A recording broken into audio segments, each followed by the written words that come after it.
오늘 하나님께서 우리에게 주신 말씀은 에스겔 13장 1절에서 23절까지 말씀입니다. 구약 성경 1165쪽에 있습니다. 에스겔 13장 말씀을 드라마 바이블로 먼저 읽고 하나님의 은혜 나누도록 하겠습니다. 제 13장.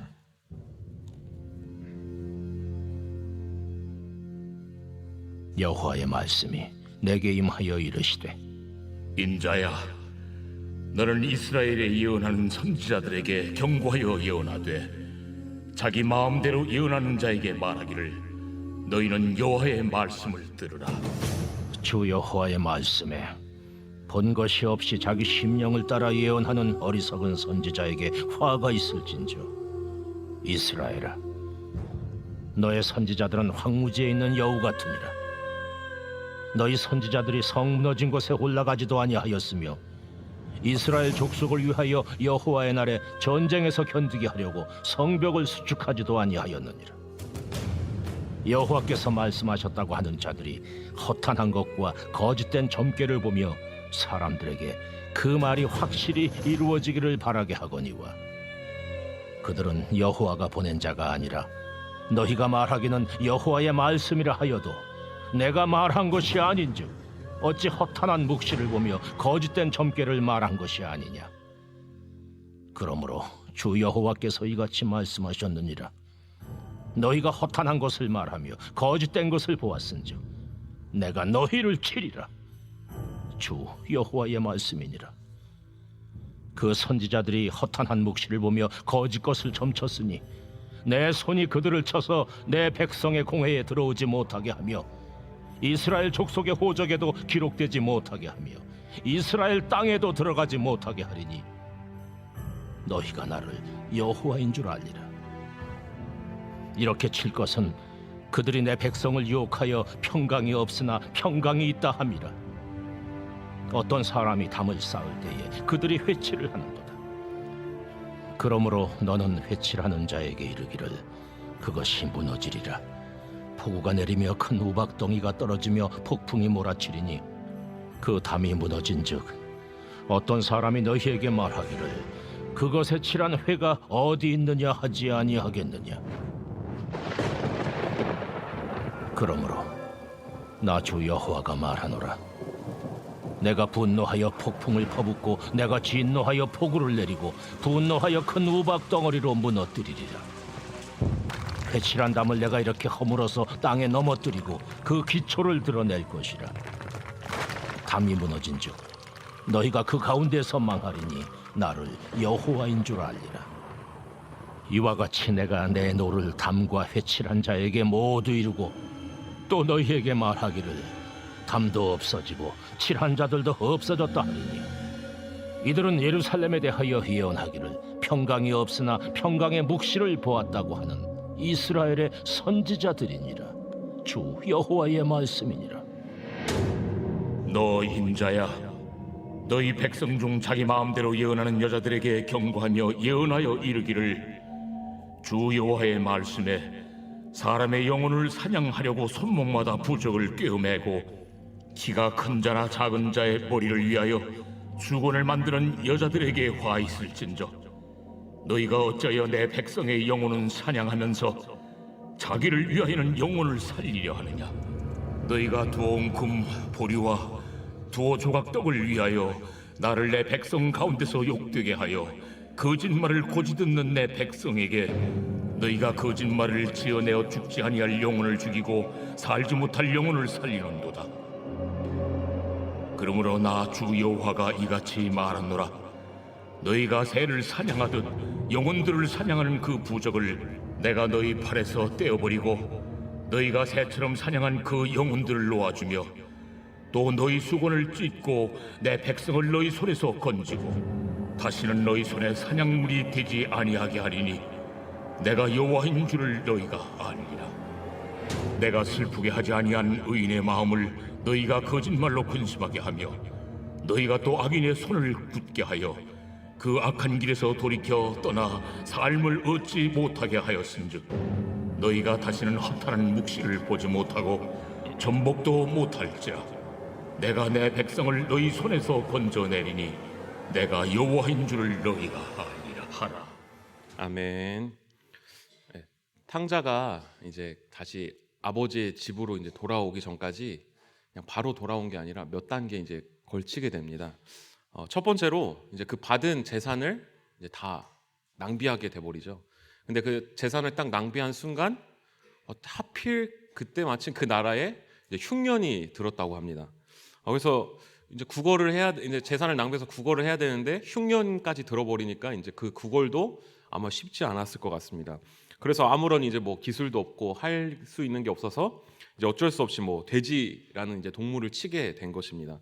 그런데 이제 거기에서 이제 돼지를 치고 있는데 그 돼지를 치는 가운데 이제 그 쥐염 열매, 돼지가 먹는 그 사료를 먹으려고 했는데 옆에 있는 그 사람이 그것도 못 먹겠다라고 이제 성경에 나오고 있는데요. 그것조차 이제 주는 사람이 없었습니다. 이제 탕자가 모든 자기의 삶에서 모든 것들이 다 막히게 된 것입니다. 삶의 문제 때문에 삶이 완전히 차단돼 버리게 되었습니다. 그래서 아무런 이제 힘이 없을 때 그때 탕자 안에서 새로운 힘이 나오게 됩니다. 어떤 힘이 생겼습니까? 이전까지 완전 까먹고 있었던 자기 아버지가 생각이 난 겁니다.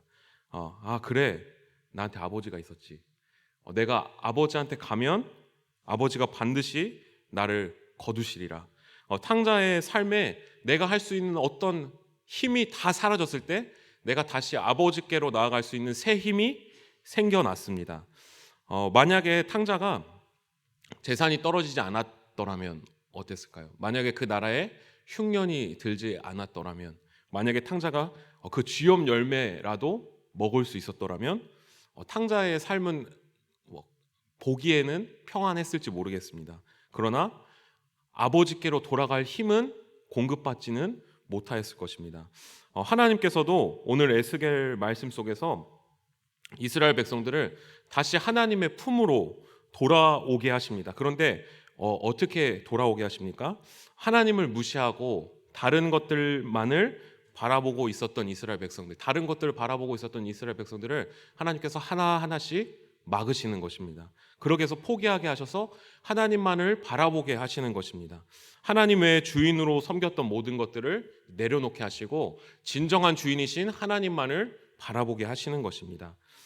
그런데 때로는 우리의 삶도 이스라엘 백성들과 마찬가지로 하나님께서 마치 우리를 이렇게 코너로 몰아가실 때가 있는 것 같습니다.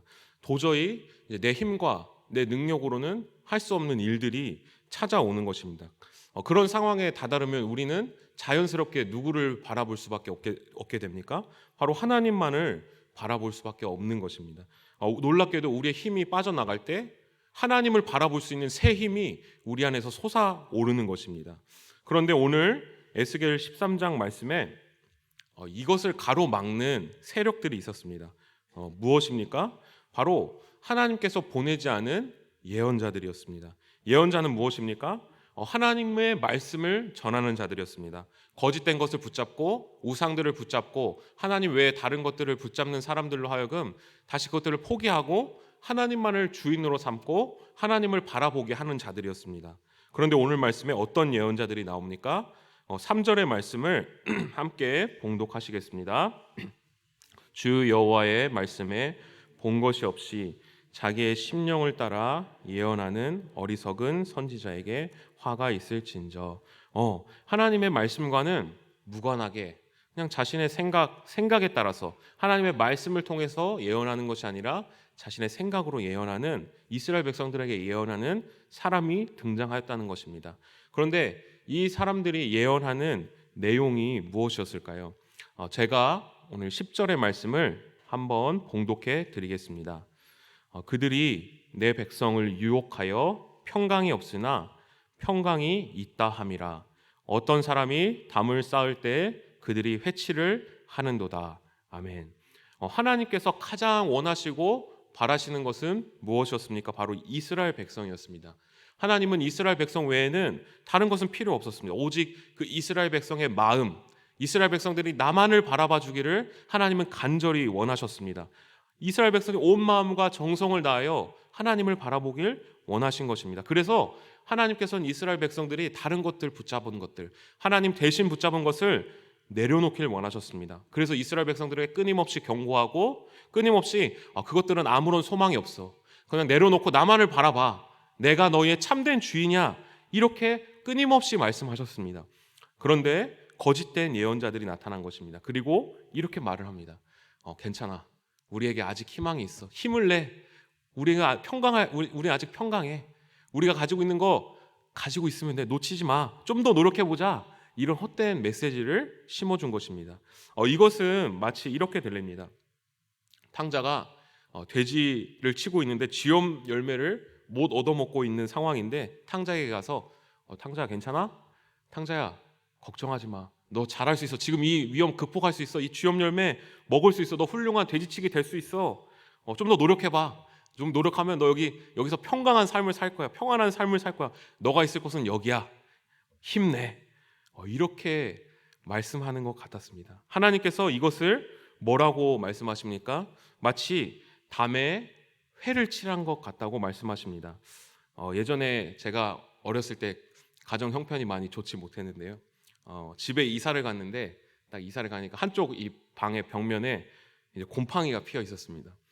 그러면 그거 어떻게 합니까? 그 곰팡이를 벽까지 싹 긁어내고 이제 깨끗이 정리를 해야 되는데 그냥 그 곰팡이 위에다 새로운 벽지를 그냥 발라버리는 겁니다. 그러면 보기에는 이제 감쪽 같습니다. 그런데 어떻습니까? 나중엔 또 그 곰팡이가 그냥 그대로 피어나게 됩니다. 우리가 하나님께 온 마음을 다하여 돌아가지 못하는 이유가 무엇입니까? 아직도 나에게 희망이 있다. 내게 소망이 있다라고 생각하기 때문입니다. 하나님의 외의 것들을 통해서 내가 살 수 있다. 내게 소망이 있다. 하나님만을 전적으로 의지하지 못하기 때문입니다. 하나님은 이것을 마치 곧 무너질 벽에 금이 간 벽에 페인트 칠을 하는 거와 같다. 곰팡이가 난 벽에 그냥 벽지를 그냥 그대로 그 위에 발라버리는 거와 같다 말씀하십니다. 이스라엘 백성들은 이미 심판을 받았습니다. 그 나라의 사정은 좋지 못했습니다. 탕자와 마찬가지였습니다. 그때라도 정신을 차리고 그래 하나님께 전심과 전력을 다해서 돌아왔어야 했습니다. 하나님만을 붙잡아야 했습니다. 그런데 그렇게 하지 않고 끝까지 버팁니다. 아직도 나에게 소망이 있어. 아직도 내가 잘하면 평강할 거야. 왜 이렇게 버팁니까? 그 마음에 본성인 바로 이 죄가 있기 때문입니다. 하나님을 주인으로 삼지 못하고 끝까지 자기 자신을 주인으로 삼는 본성 때문에 그런 것입니다. 그러나 하나님께서는 어떠십니까? 하나님의 사랑은 어떻습니까? 그런 이스라엘 백성들을 결코 포기하지 않으시는 분이신 것입니다. 그들이 붙잡은 것들, 그들이 하나님의 붙잡은 것을 끝까지 다 내려놓게 하시는 분이시라는 것입니다. 14절의 말씀을 함께 봉독하시겠습니다. 회칠한 담을 내가 이렇게 허물어서 땅에 넘어뜨리고 그 기초를 드러낼 것이라. 담이 무너진즉 너희가 그 가운데서 망하리니 나를 여호와인 줄 알리라. 아멘. 본문을 묵상하면서 또 한 명의 인물이 생각이 났는데요. 바로 나오미입니다. 룻기에 나오는 나오미인데요.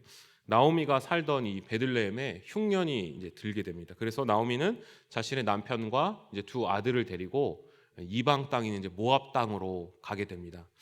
그런데 거기서 이제 또 이방 며느리 두 명을 또 삼게 됩니다. 그리고 10년을 잘 살게 되었습니다. 그런데 어떤 일인지 모르겠는데 그 10년 동안 자신의 남편도 죽게 되고 또 자신의 두 아들도 자식 없이 죽게 됩니다.